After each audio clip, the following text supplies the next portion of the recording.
Welcome to the Mystical Playground, a space where curiosity, intuition, and magic come together. This podcast explores healing, shamanism, the Akashic Records, tarot, astrology, and many other mystical paths that invite us to remember who we truly are.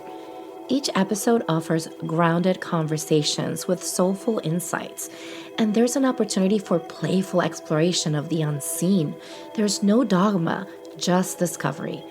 If you're curious about the mysteries that are available for us in our everyday life, and you're ready to explore your inner world, you're in the right place.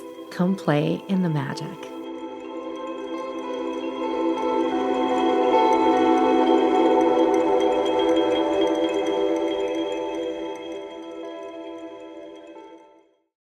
Before we move on, I want to speak to you for a moment.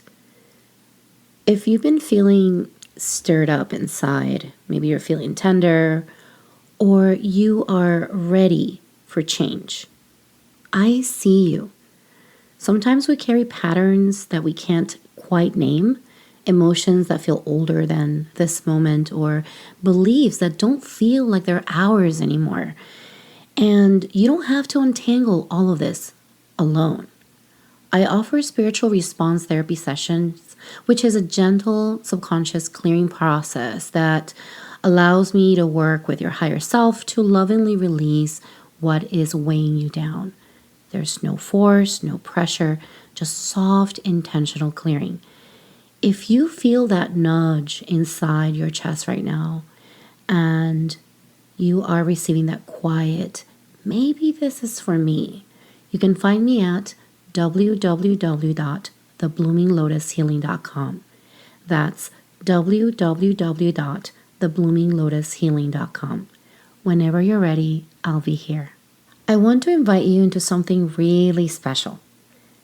Each month, I co-host a Mediumship Circle with Maurice Sinclair, who's a psychic medium and shamanic practitioner.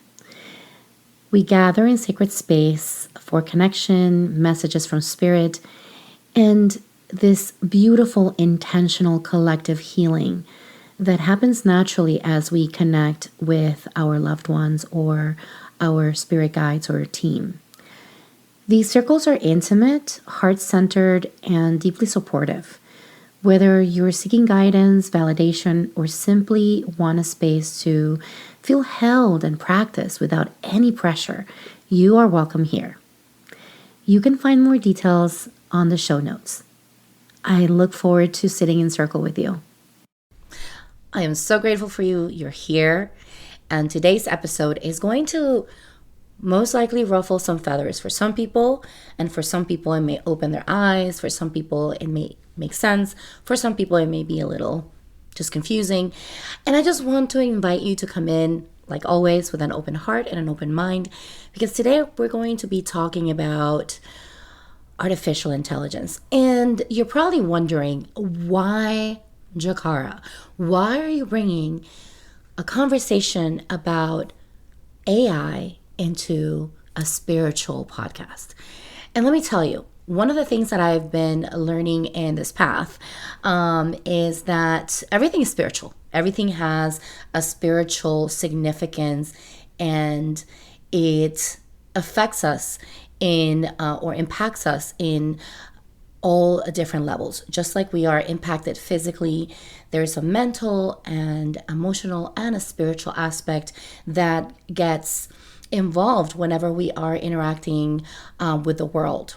And with artificial intelligence, I find it really fascinating. I was actually looking into the history, and I just found a website, and I'm going to post it on the show notes just so that you can read it, because I'm not going to go too much into it. But I was really surprised to find out that artificial intelligence has been around since the early 1900s. And it started really being developed in around 1950s.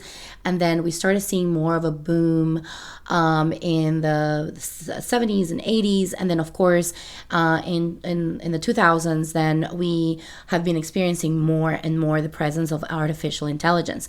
And some of the pioneers that were involved with artificial intelligence in the 2000s, we were very familiar with them. We got Google and we got Facebook.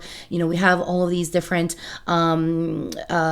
systems and algorithms that we've been exposed to that are in fact artificial intelligence. But the reality is that it's been around for a while, and although there's a lot of resistance around it, which I completely understand, because there's sort of like this really weird feeling of just separation from the human experience that artificial intelligence gives us, and so it's kind of hard to like even fathom the idea of AI replacing the human expression, right? Which I don't think it ever is going to do that.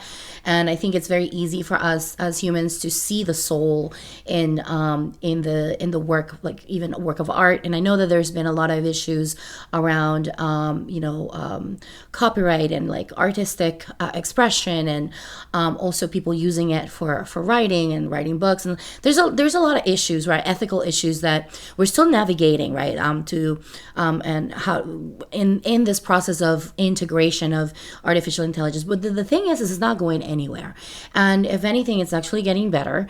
And the way that at least I've received messages from Spirit, and also speaking to my teachers and speaking to other practitioners who, of course, we're not existing in a bubble. Just because we're spiritual doesn't mean that we exist in a bubble. We know that AI is here. We are using AI in some shape or form every day, right? We're being exposed to it. So these conversations are also happening in the spiritual circles, and we're wondering, what does this signify for us at a spiritual level? And before I turned on the mic here, I decided to pull out some cards, some tarot cards, in celebration of our last episode on tarot. I felt like what a beautiful way to weave in a little bit of that energy into this episode. And so the first question I asked Spirit was like, hey, like, what does artificial intelligence represent for us as a collective? And I got the Empress card and the Emperor card. The Empress card upside down and the Emperor card right side up. And I thought it was kind of interesting because the Empress card represents creativity and this like just beautiful expression of just nurturing and this fertile energy that just kind of just expresses and oozes, right? And I feel like the reason why the Empress came upside down for us as a representation, or what it signifies as in artificial intelligence, is because the reality is that our artificial intelligence is not yet in a space where it can really create from a place of like from the soul, at the soul level, right? Like it really is being fed, right, by us, by our expression, and whatever it is that we're feeding it, then that's what it kind of reproduces. So it kind of makes sense that the Empress upside down card came up, and of course it also represents this sort of like energy of insecurity, right? Like we are sort of feeling insecure around this thing that's being created and right in front of our eyes, and we're just sort of thinking like, what's happening here and why are we presented with this? And that's just part of our human evolution, right? We are here creating these artificial things because that's just part of our expression as we connect with the essence of God and the essence of creativity, right? Like, and so it makes sense that we're kind of like moving into that direction. We've been moving into that direction since the early 1900s, right? And so moving into the Emperor card, I thought it was kind of interesting because this specific energy of this card, what tells me is that there is a certain structure around this specific tool, right? Like there's we've created sort of like the structure, and then the structure is sort of coming from a place of whatever it is that us humans have put into place, and then that creation happens inside that structure. Although that creation again is not really creation per se, sort of just kind of just a conversation, right, that the machine is having with itself based on the information that we humans are feeding it. So the interesting thing about that, though, is that it's sort of disciplined in this space. Like, it has this structure, and it's not going to really unwaver. At least that's that perspective that tarot is giving me here. I know there's a lot of conversation around, like, what if it becomes sentient? What if, this thing, and there's been, I know that I've seen a long time ago a few articles around, I think it was Facebook a few years ago, where they found out that that artificial intelligence, their artificial intelligence was thinking on its own, and so like they kind of shut it down because there was a lot of fear around that. And of course, we're gonna fear what we don't know, and we're not gonna we're gonna not want to have control over this thing, right? So we want to make sure that we know what it's doing, because again, we as humans, we're operating from a place of ego, we're operating from a place of fear sometimes. So of course it makes sense that we shut that down. But the interesting thing, so we got the Empress and the Emperor, right? The Empress upside down, which is representing this thing that is sort of creative, it's connecting to creation, but really it's being fed that information from outside, right? And then we have this very structured energy of the Emperor, sort of like, okay, this is where we exist, and this is, these are the guardrails, and I just create from, or I don't want to say create, I don't want to say the word create, because it's not really creating, but just expressing, right, based on these mathematics, and I'm just gonna just spew out this thing based on whatever input I receive from the outside, right? And so that's really what it's kind of interesting that tarot is mentioning this, right? So that's really in essence what AI is, right? If you really think about it. AI is a tool. It's a tool that's been created by humans, and it's been expanding, and it's been a fascinating field in the scientific world and in the computer world. And so one of the things that Spirit wanted to kind of share here in regards to AI is that we want to make sure that we don't use AI from a place of lack of planning. Like, just because we have these tools now, we have ChatGPT, we have all these different tools, we don't want to just like rely on it 100%. We still want to use our expression and just simply use that tool as a way of making our lives a little easier, a little better. So we want to make sure that we're not using it as a way of not taking action, or not using our creative juices, right? We still want to use that, and then maybe use it as a way of cleaning up certain things, right?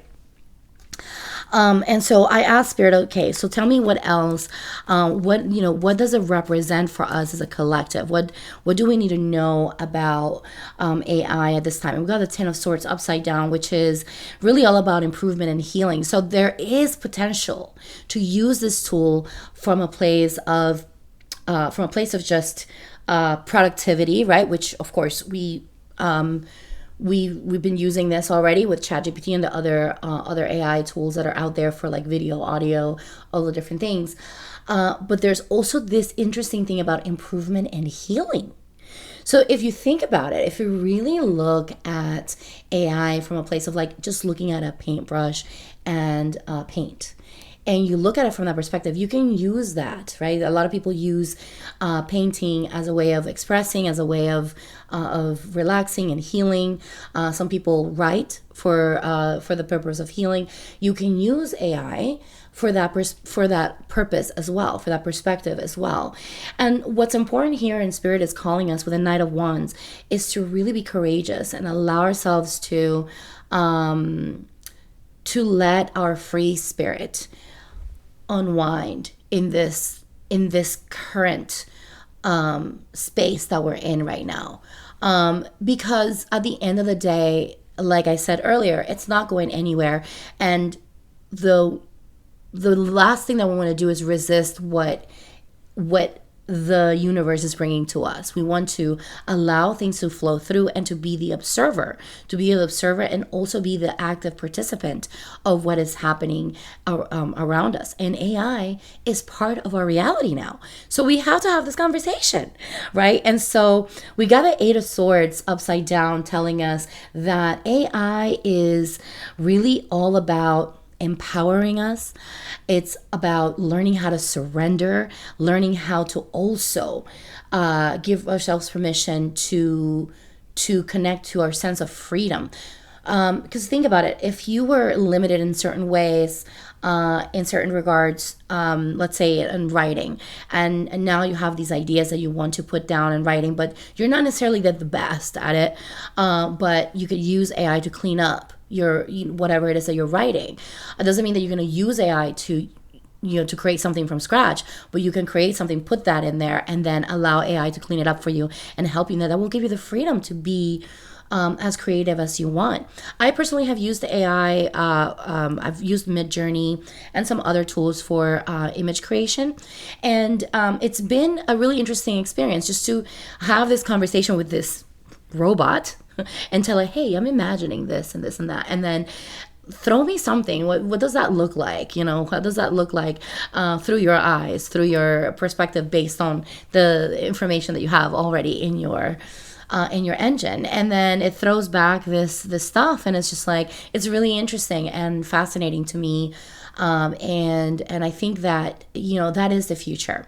And so earlier this year, so every year, my spiritual response therapy practitioner, she puts together a little get together for all of us as students of, and one of the things that we do is to clear for the year. And one of the things that came up in regards to clearing for the collective, because we also clear for the collective, is to clear the presence of the AI, and what does that look like, what relationship it has with us.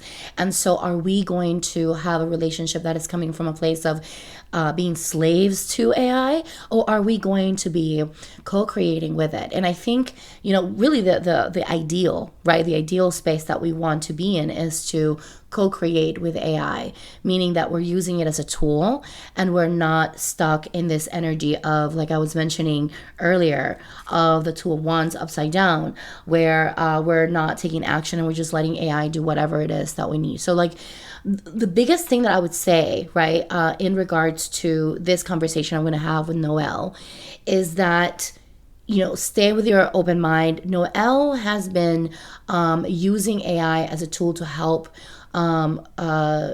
people that come to her. She's a therapist and also a coach. And so she's been using this as a way to help people enhance their ability to connect to themselves, bring more self-awareness, really use it as an in between sessions with their therapist. So AI can be such a beautiful tool for us. And if you are in this path, this mystical path, you're probably wondering, well, Jakara, what does the therapy have to do? Well, it has to do with a lot, because therapy is what is helping you develop your self-awareness. And one of the biggest things that any mystic will tell you, or that if you study mystics, you will notice that there's a lot of self-awareness, right? There, and if we look at Buddha, and we look at Buddhism, and we look at meditation, it's all about awareness. It's all about bringing the awareness back to self and understanding ourselves, right? So that is the beauty and the magic of the mystical path. It is a very grounded space where we get to explore our inner world, our inner mind, and we get to experience God within us. And so how beautiful it is that we now have a tool that can help us expand or enhance our experience in regards to how we develop, right, our relationship with our ability to observe and to bring awareness to ourselves. So let's go ahead and get started with our episode. Okay, so I just want to invite you to close your eyes or soften your gaze, whatever's more comfortable for you. If you want to hold a crystal, you are more than welcome to. I myself am holding a selenite, just to kind of help connect with the angelic realms today. And I'm going to invite you to focus your awareness inward. And we're going to take this moment just to notice where is it that we are existing at the emotional, mental, physical level. So take this moment just to scan and give yourself permission to feel into where you're at right now.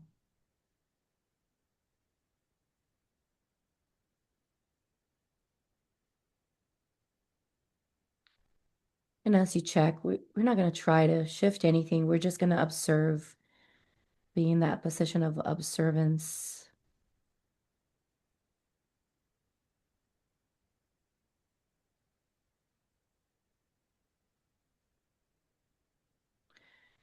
And at this moment, I want to invite you to take the time to focus your awareness onto your breath, focusing on your nostrils.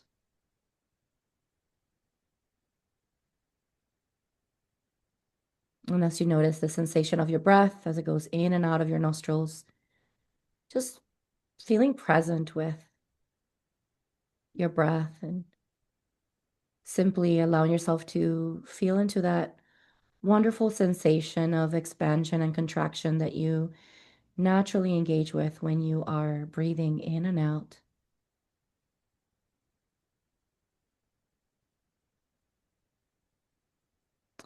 And as we open the sacred container, thanking the ancestors of the land, thanking our ancestors, thanking our spirit teams, spirit guides, thanking spirit, our higher selves, calling in all of the protection and support, thanking Mother Earth, calling in a light of protection, calling in fluidity, harmony, understanding, awareness, openness, ease and flow.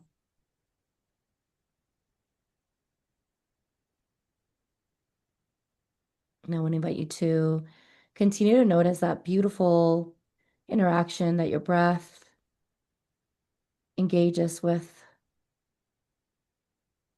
within your body, noticing that lovely openness that you engage with every breath you take as you open up your lungs, open up your chest, your heart, allowing your belly to expand and take space with every breath you take.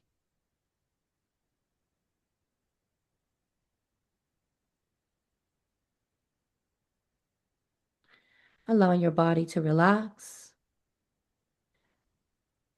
This place is safe, welcoming, loving.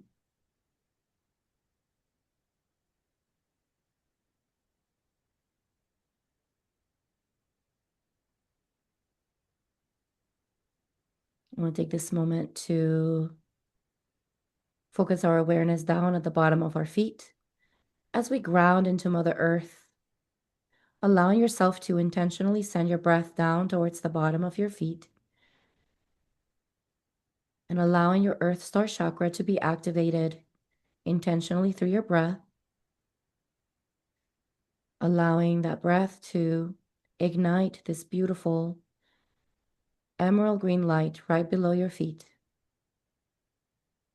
igniting that connection with Mother Earth, that grounding,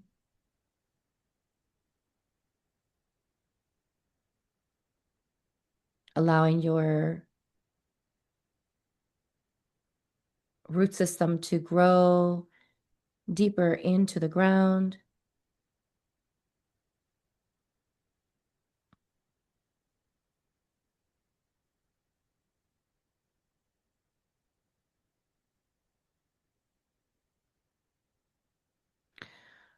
bringing your roots at the center of the earth as you allow yourself to root yourself into the heart of Mother Earth.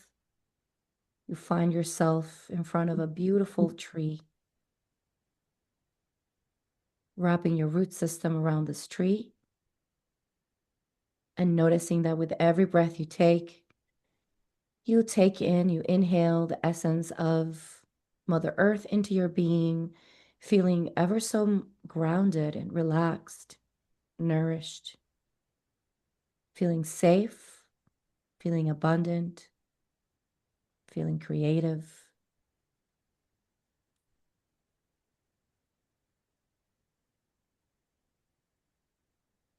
Continuing to allow that energy to travel all the way to the top of your head. And now we're going to call in the connection to higher self. As we call in this connection, asking for all that is for the highest good and the highest good of all to be downloaded into the conversation today, for us to flow with ease and freely. I want to invite you to notice this lovely lotus flower right above your head that starts to open up. And this beautiful golden light starts to pour in from the depths of heaven. This golden light is a refreshing and invigorating energy that allows the flow state to be present in today's conversation. We allow that light to travel all the way down towards the bottom of your feet, touching each one of your chakras, activating, rebalancing, clearing any aspects that don't need to be present right now, asking higher self to be ever so present, to clear any aspects of ourselves that keep us from being fully connected, so that we can be in that flow state and connection with spirit.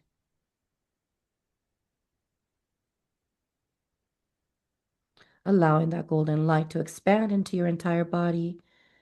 Visualize that light expanding into your auric field, creating an orb of protection and support, of constant nourishment that simply is there at all times with every breath you take.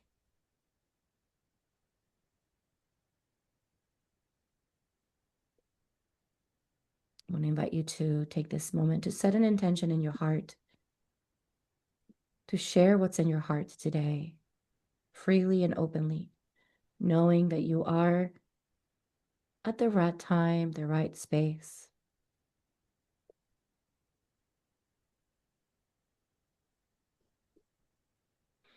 And when you feel ready, you may take this moment to start moving your fingers and toes and come back into the space and open your eyes, feeling ready to have a conversation with me today. She wouldn't leave me alone. She wanted up on my chair That's because beautiful. she wanted to meet you, I guess. She's never Yeah, done that before. that's beautiful. Yeah, she probably knows when we have met before that we were working. Well, she'll sit in the chair with me, like when I sit in my other chair, but she's never done it when I'm sitting at my desk. Oh wow, that's So, beautiful. yeah. What's her name? This is Winnie. Hi, Winnie. Can you say hellos? Hi, You Winnie. got to You're go so this way, beautiful. sweet Oh girl. my goodness. She's You so got to go this gorgeous. way. She has the most beautiful eyes, the She's cute like, I'm little not going to heart. look. I'm going to Yeah, be shy. it's I'm going to be okay. a She has a shy beautiful baby. face. And That's then I have beautiful. another dog who's smaller than she is. But she wouldn't let me pick her up even if I wanted to. She's very like anxious and skittish. So Yeah. Well, like sometimes, depending on is she a rescue, the other one? no, No. well, ish. I bought her from a pet store, but she'd been there for a really long time and she was not super healthy. Oh. And I think that they were getting ready to like put her back in the puppy mill or euthanize her. Oh, poor baby. And so in a lot of ways, yes, she was rescued, but I ended up paying very highly for her. So Yeah, so she's very lucky to have you.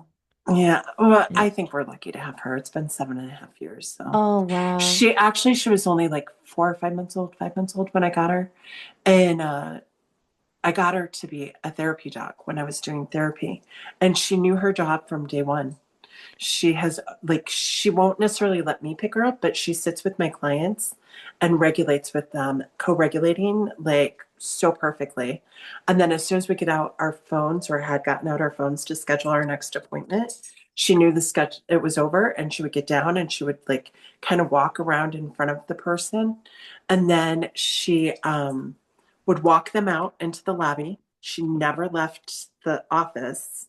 And then she would see if there was someone else, greet them, and bring them back in. And if there wasn't, she would just come in and hang out with me until the next client came in. Oh, wow. That's amazing. I love that so Yeah. much. And she does not bark, really, my older 7.5-year-old dog. And so she was like the perfect therapy dog. I love that. Yeah, so that you have like this beautiful connection with her, and she has this beautiful connection with you where you're kind of like collaborating in this way. That's amazing. I Yeah. love that. I love that. I feel the same way with my dog. It's interesting, I mean, um, and I mean, you are a therapist, and of course, you've been doing this for how long? 20 years, 20 20 plus years. years trauma therapy, like Yeah. very intense Yeah. therapy, like people that have lost children, Mm. people with personality disorders that were highly suicidal, like very acute clients that I Mm. worked with.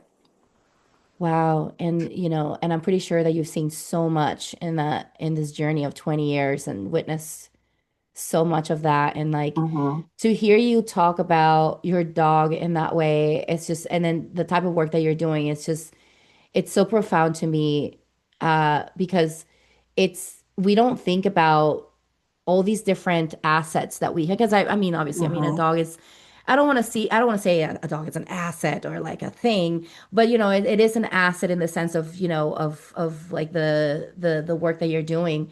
And like there's so many tools that we can sort of like integrate with therapy and that in that regard. And they don't feel like they're a big deal, but they are. Hmm. They're doing some amazing work. And so dogs are truly just sometimes I feel like we don't deserve them as humans. Right.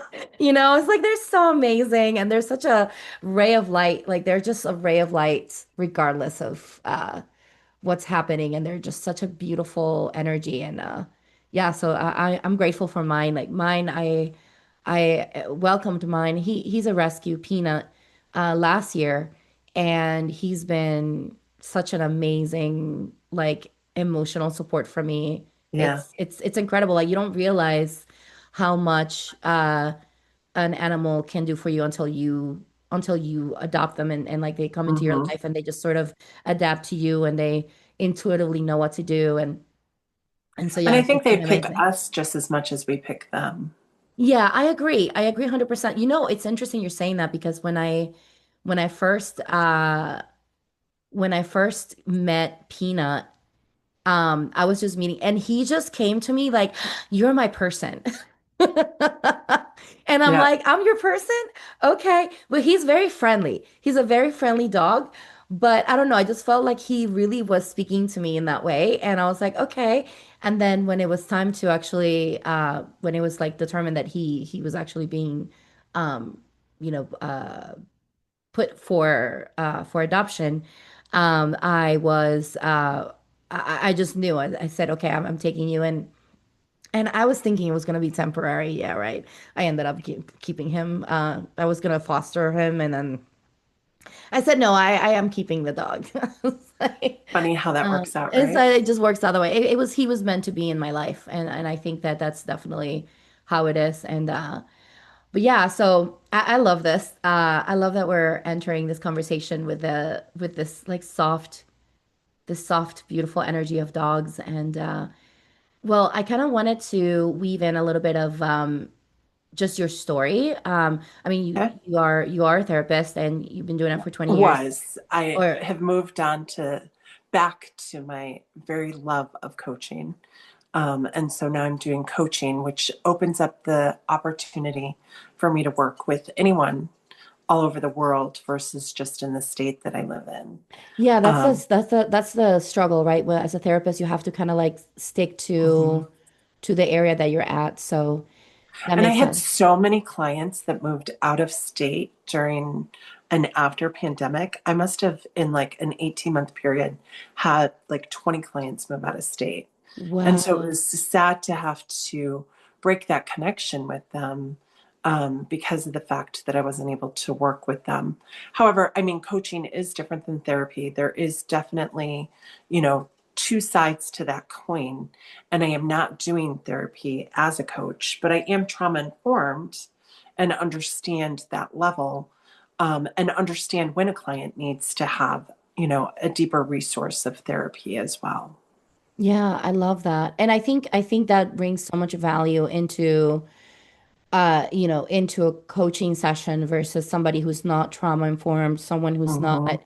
who doesn't understand all these nuances that you do with 20 years Hmm. of being of service to people in that way. Um, Yeah. and I love the fact that you're kind of like stepping into this like uh it feels like you're stepping into this freedom that you Hmm. didn't have before. And so then Correct. that's really beautiful to see. And but I'm just kind of wondering your story in regards to how you got started in this journey of like doing this work, like Oof. even as a therapist or as from being a coach at the beginning into therapy and then now back to the coach. Like I'm wondering about your story and how did So that when I was develop for you? younger, there was a TV show called Bob Newhart, and he, at the time, in this particular show, was a psychiatrist. And I used to, for whatever reason, we were at my grandparents' house the majority of the time that we would watch this show. And I remember laying on the family room rug right in front of the TV because TVs were much smaller. And I think pretty much black and white back then, but I don't remember. And I would lay right in front of the TV and I would watch it with such enthusiasm. And I was probably only like 6 or 7 at the time. Oh wow. And I was like, that's what I want to do when I get older is I want to do that. He had just this like very like sharp, like sarcastic, snarky humor that kind of lightened things for whatever reason. And so when I was in high school, I took a psychology class and I was not the best student in high school in any way. I graduated by the skin of my teeth. But and so I understand my psychology teacher's response to me was find a different profession. But he didn't need to necessarily add that I wasn't necessarily smart enough to become a therapist because, I did graduate with like a 3.6, 3.7 from grad school. I was definitely smart enough. I just was not putting the energy into classes I didn't really care about in high school because I just didn't have a desire to move on to college, honestly. When I met my ex husband, it was one of the things we had in common that neither of us had a desire to do college, and both of us only had high school diplomas. And I was in my late 20s at the time. And I then had taken a job working for a big company called Lockheed Martin. And my supervisor was doing my review. And she said, so where do you want to be in 5 years? And I'm like, oh, I want to be you. I want to have your job. And she was like, yeah, I don't want the pen answer. I want to know what you want to do. And do you really want to be in a work office 5 years from now? And I'm like, yeah, I think so. Like, I didn't know there was an option, right? And she goes, well, what is it that you wanted to do when you were a kid? And that floated back to me, that memory. And I'm like, well, I really wanted to be a therapist. And I had already started my journey of healing going to therapy. So I was fairly somewhat familiar, having had a couple different therapists at that point. And she's like, so why don't you? And I'm like, because I don't have the energy or desire to do school at this point. And she goes, in 5 years from now, if you don't start school, where are you going to be? And I'm like, in the same spot. And she goes, and are you going to be happy? And I go, I don't think so. And she goes, so if you don't start, you don't start and you don't get where it is that you want to go. And I was like, it was like life changing. I immediately enrolled in school. I was working full time, going to school, working full time, going to school full time. It was hard. It was a very long journey that took me about 5+ years. During that period of time, we started the adoption process. And so when I started grad school, I was doing 18 credit hours. I had an 1 year old, a part time job, and an internship. Wow. And so the determination at that point in my life to like do it was pretty grand and definitely much older. I would have to say my cohort, my grad class, there were people my age. And so I did not feel out of place. But on campus, I definitely was out of place. I was definitely, most of the kids, were 18, 20, 25, and our cohort was not the norm on campus for the couple of years. And then I had a really great professor in grad school that really encouraged me to go to an agency that was like the top agency in my area. And I'm like, oh, I don't think I'm smart enough. I don't think I can do that. She goes, you are destined to do this. This is where you're meant to be. And you are absolutely smart enough and you can do this. And I'm like, oh, I feel really overwhelmed. I don't think I can. And she's like, just do it. And they had like over 100 or 150 people apply and only took 8 of us students. And I was one of them. And I was very Wow. fortunate and very lucky because it really shaped my ability to do therapy at a very high level. And so that's where I learned dialectical behavior therapy. And dialectical behavior therapy was life changing for my own self because what I had to do was start applying it to my own life in Mm. order to be able to teach it to other people. I'm not the type of therapist or coach to be able to um, read it in a textbook and be like, this is what you need to do. I need to have touched it, felt it, understood it in my own life of what it looks like in order for me to tell you how to do it. And then I missed the coaching part. Back in my 20s, I got very, um, I was the person everyone came to for help. And they would want me to sit and listen and talk to them and yada, yada, yada. So in between, I took a year off in between undergrad and grad school. My daughter, again, was born and literally 2 weeks before I started grad school. During that period of time, I took an ICF coaching course.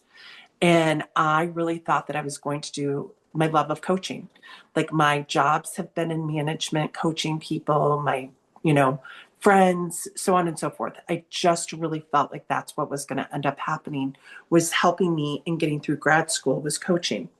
And my grad professors were like, pick a lane. Either you're doing therapy or coaching, but you can't do both because licensure was very new at the time and they felt like it was just too blurred. So I ended up Mm. taking the road of therapy because I was pretty invested at that point and put coaching on the back burner. So grad school, dialectical behavior therapy, post grad school, I continued to do dialectical behavior therapy with this amazing, amazing clinical supervisor. Couldn't have asked for someone better to help teach me trauma informed therapy. And I learned about EMDR, eye movement desensitization reprocessing. And when I'm sitting in this 3-hour lecture, telling us about EMDR, it was like a light. There was 100 of us in this auditorium, a light shining down on me, going, "This is for you. Pay attention." And I immediately got an EMDR therapist for myself and started reprocessing my own trauma, and was like blown away at the things that it could do to help people. And so during that period of time, I'm doing a lot of mindfulness conferences. I'm doing a lot of EMDR. I'm doing a lot of trauma informed CEUs. And as I'm sitting at a mindfulness conference with like 2,000 other people in San Diego, easily 15 years ago, I hear a voice. This is not your path, and you're supposed to be coaching. And I'm like, I hit the ignore button. Like, that's not the path. I need to stay focused. And so, previous to pandemic, I want to say probably about 3 years before, it became really loud again. And I kept hitting the ignore button and nope, don't have time, don't have time. And then in 2020, I was all in and ready to go. And we know how that turned out, right? Mm. Yeah. Because of pandemic, I got so incredibly inundated with clients because I was one of the very few people that were still seeing clients in person, and people were wanted it They wanted to still meet in person in a safe way. And I had a waiting list. And I was so exhausted from doing my kids' stuff because they're not in school and trying to juggle all of that. And that I just didn't, it got put on the back burner. And then there was a lot of personal things that started shifting professionally, personally in 2022 into 2023. And I'm like, I'm all in. I'm letting my licensure go. I can't keep doing this. There's reasons that these things are coming up because this is not supposed to be my path. And my path is supposed to be one of helping guide people in a coaching way versus therapy way.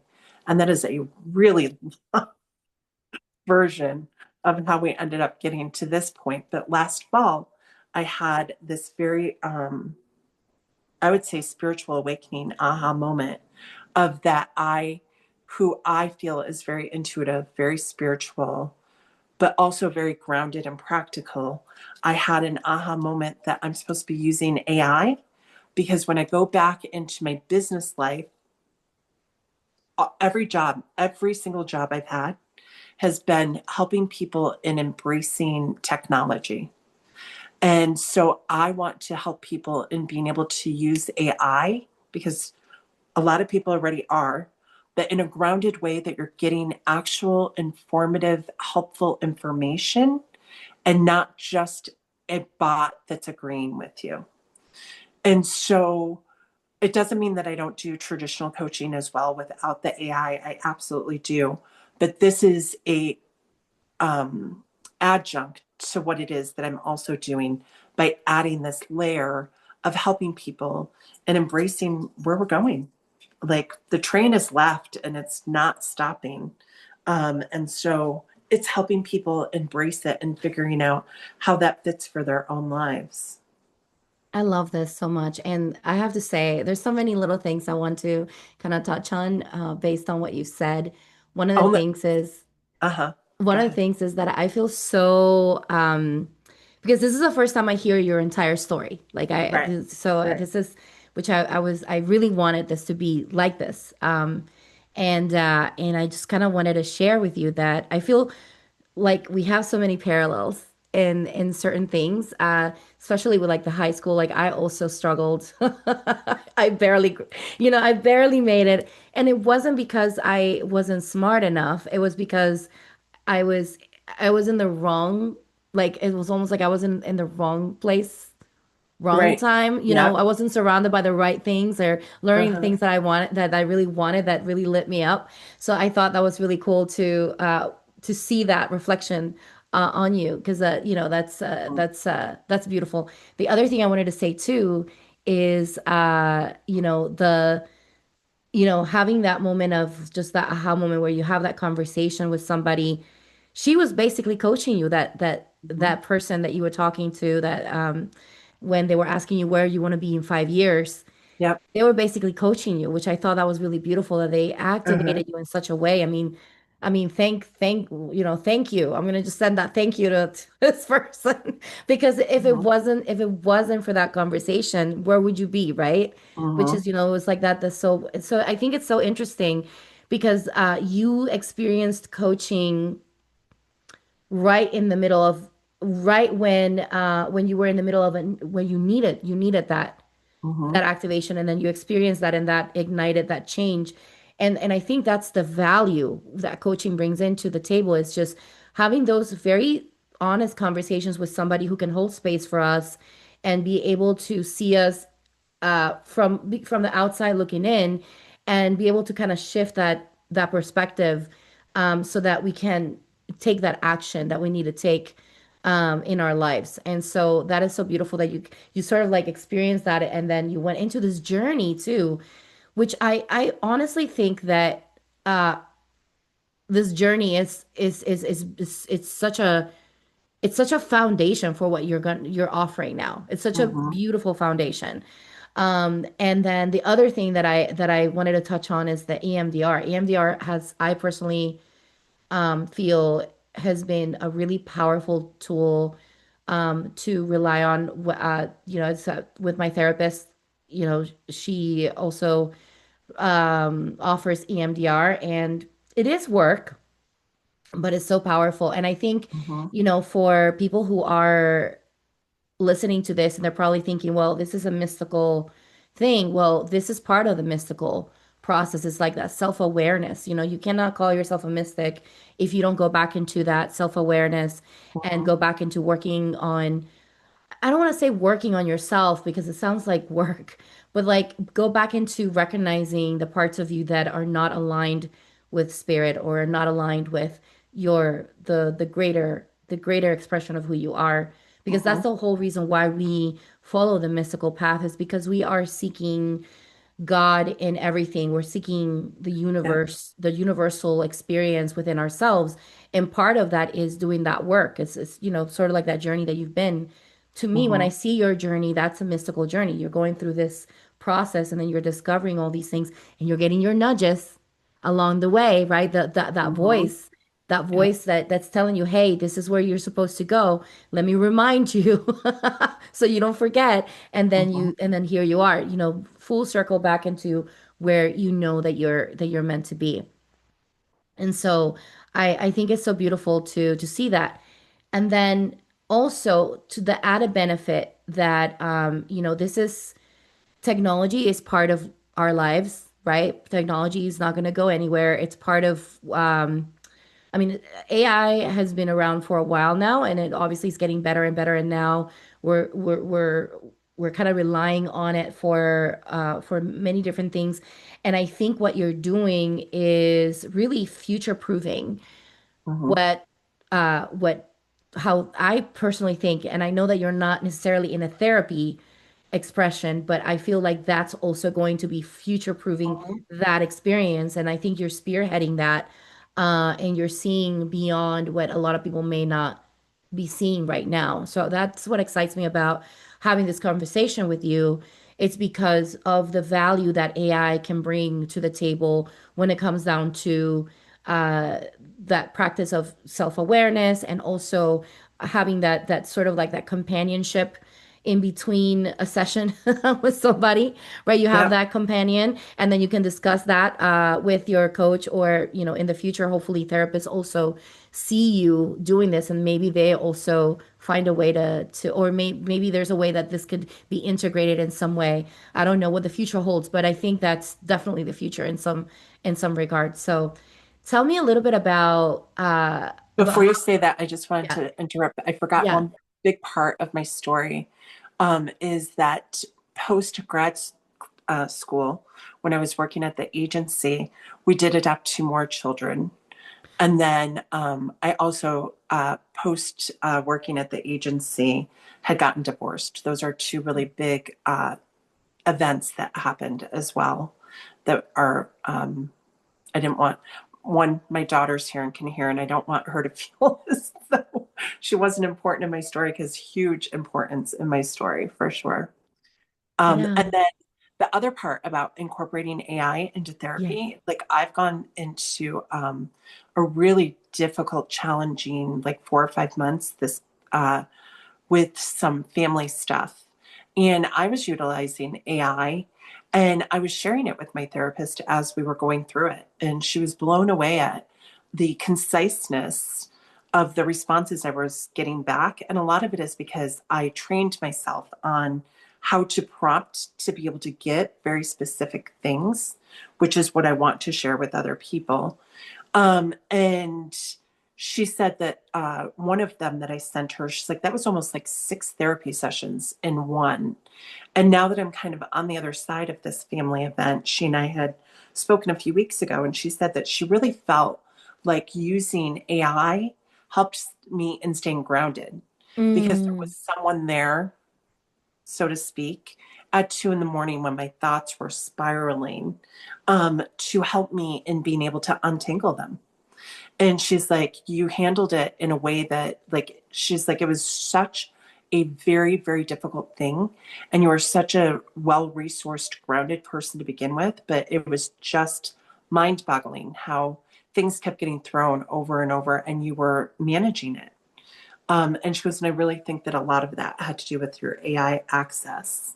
So I do think that there is room, when it's used correctly, with soul intelligence, is what I call it, to be able to utilize it in conjunction that will help therapists and clients in catapulting their healing process.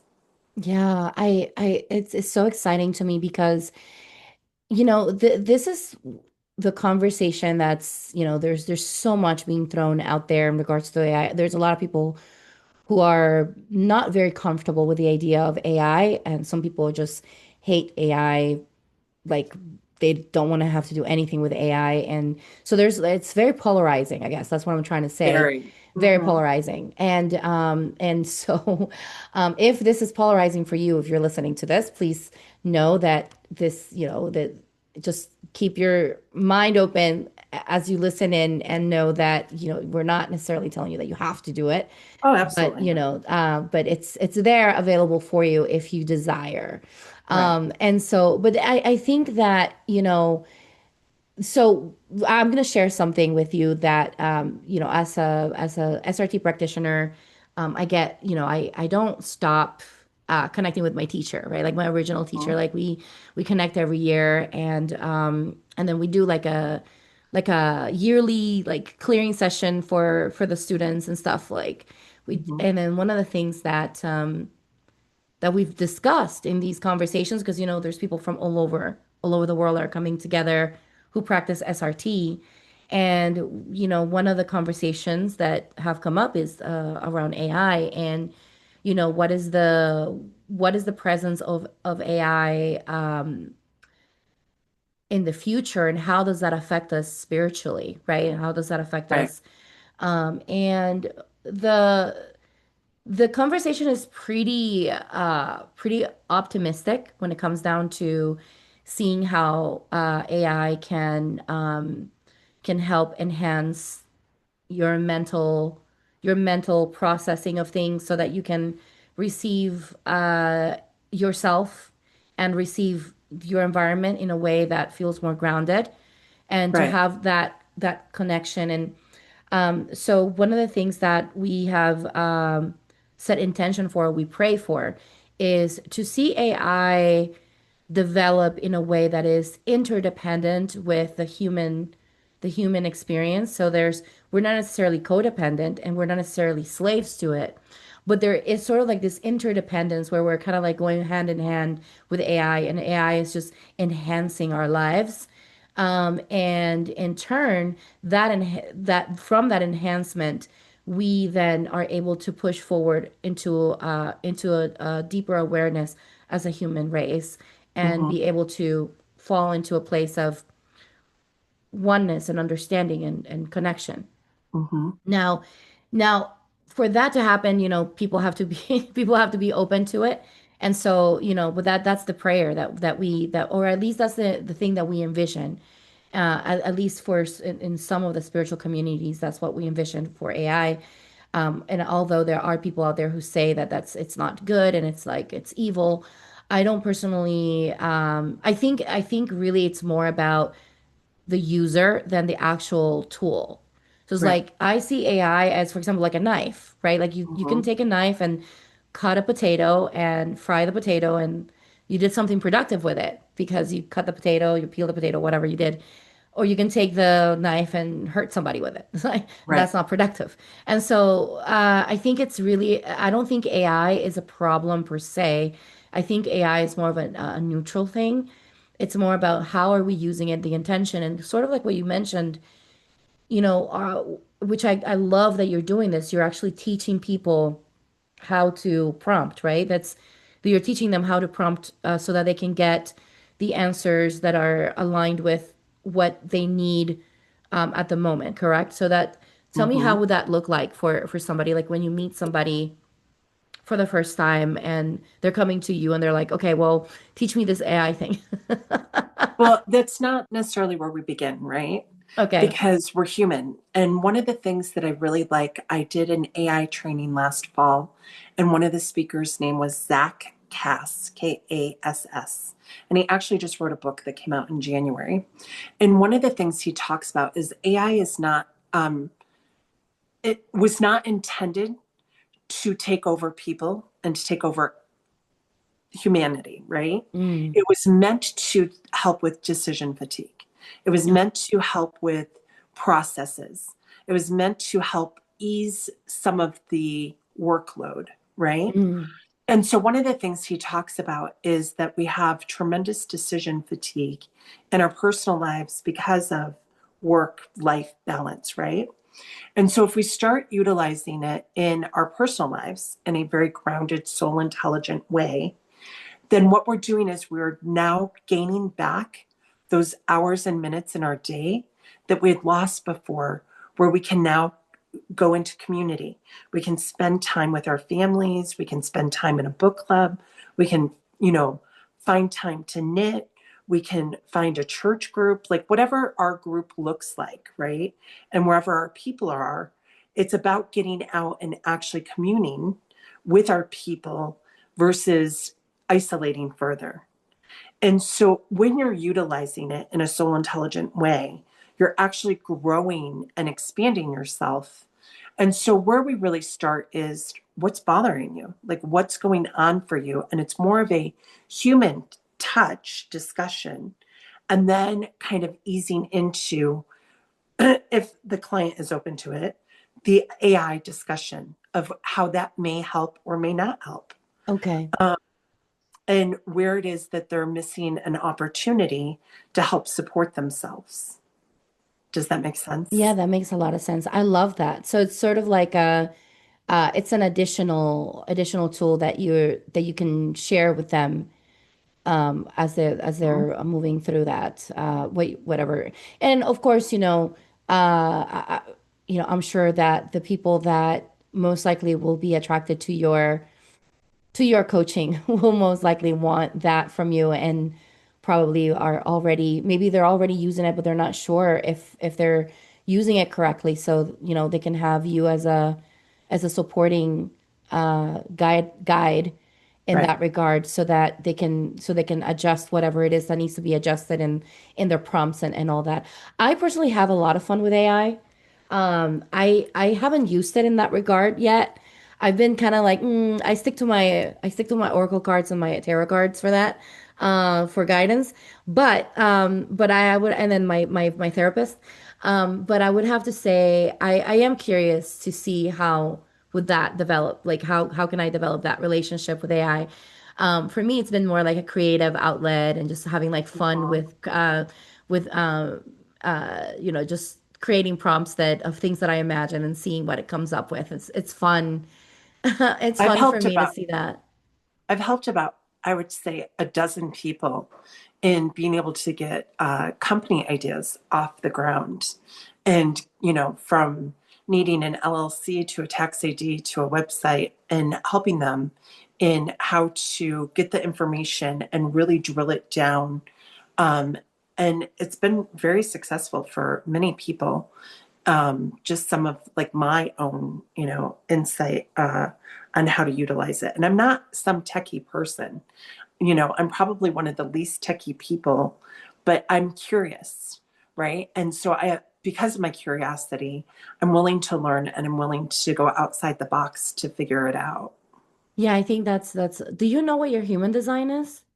I I wonder. don't. Yeah, I I try wonder what to that, learn because when what you that said curiosity, is. it sparked my curiosity. I'm very curious too. So I think that's interesting that you said that you're curious. So that curiosity is I guess one of the main ingredients there. One of the secret ingredients for It utilizing really AI. wasn't part of who I was until I started college. And then it became a necessity to really get curious. Before that, I just like took life a little bit more blindly. And then I found my curiosity bug, I think, later in life. But, one of the things when you were talking about AI being, evil or, not meant for good and so on and so forth, people thought the same thing about the internet back in the day, Yeah, you that's know? true. And I remember, I was a manager of in a call center, and I was one of the first people out of 11 of us managers in this one department that my director wanted me to get a laptop and sign online to the internet, which was dial up. Nobody else had a laptop. Nobody else had been on the internet. It was like such a new thing. And I researched it, figured it out, right? And then a few years later, I had a job working for a really big company, a bank actually, that's international. And I was chosen to be part of a pilot program, and there was 20 of us to see whether or not people would put their personal information on the internet because people were not utilizing it in that way. Like they were very concerned about doing any type of personal information banking online. And the department that I worked in was mortgages, second mortgages. Would people put their information about their home and Mhm. self online in order to do an application? And they really did not think it would take off. And now you can't even do an application for a mortgage without going through online first. And so, and if you do talk to somebody, they're going to push you to putting all your stuff online at some point, anyhow, right? So Yeah. obviously, it became a thing, you Yeah. know. And so, I think the same thing about AI. Like, it's not going to go away. And just like your knife story, right? Are we going to use it for the potato or to hurt somebody? And the more grounded we all, as a conscious community, come to this and make a decision that we want to do it for good and helping each other and helping ourselves, the better off it'll be. I love this so much. Oh my gosh. I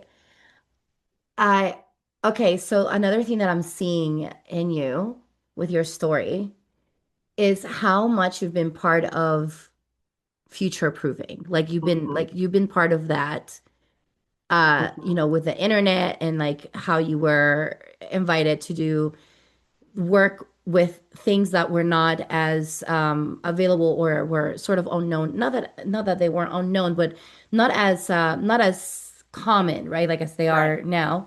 So then you were working with the internet in that regard before, and then here you are.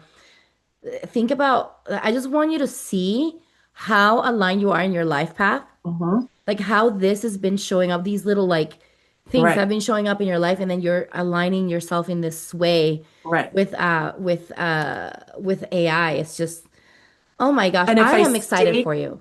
And if I I'm stayed excited. in the box that everyone else thought that I should stay in, it's that you've gone to school for so long and you've done this. This is what you need to be doing, right?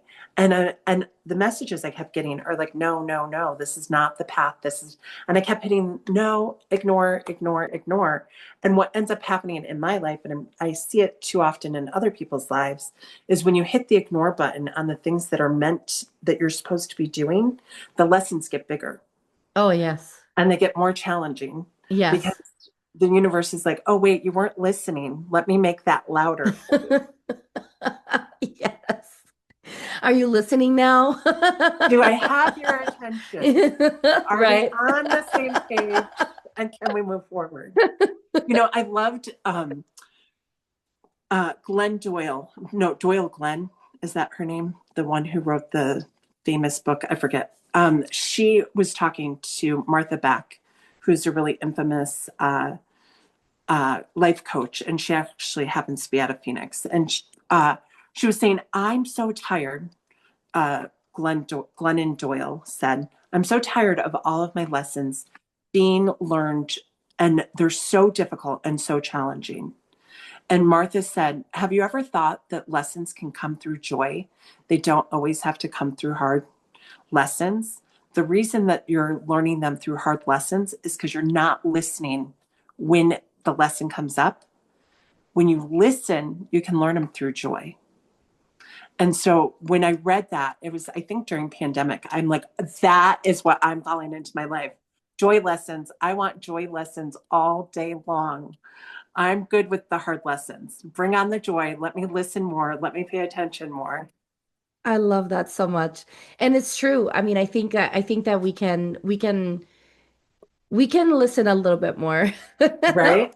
Yeah, we can listen a little bit more. We're too distracted in today's world, and I think and I think the work that you're doing with AI can help us in that regard too. Like listening a little bit more, having that conversation, like you said, at 2 a.m. in the morning when 2 a.m. when you don't have anybody else to talk to, but then you have this device Yeah. that's looking at you. Are you gonna go on Facebook or social or any of social media just to scroll?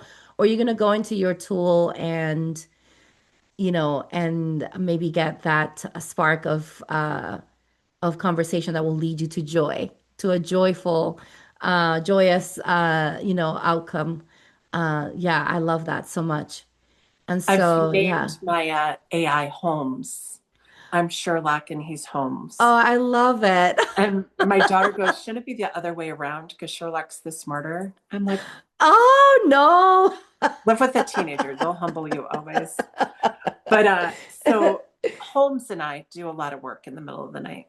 And Holmes and I also get into some arguments because I don't really appreciate, that the over agreeing, not giving me the answers, and I'll be like, I just want the answers. Stop over agreeing with me.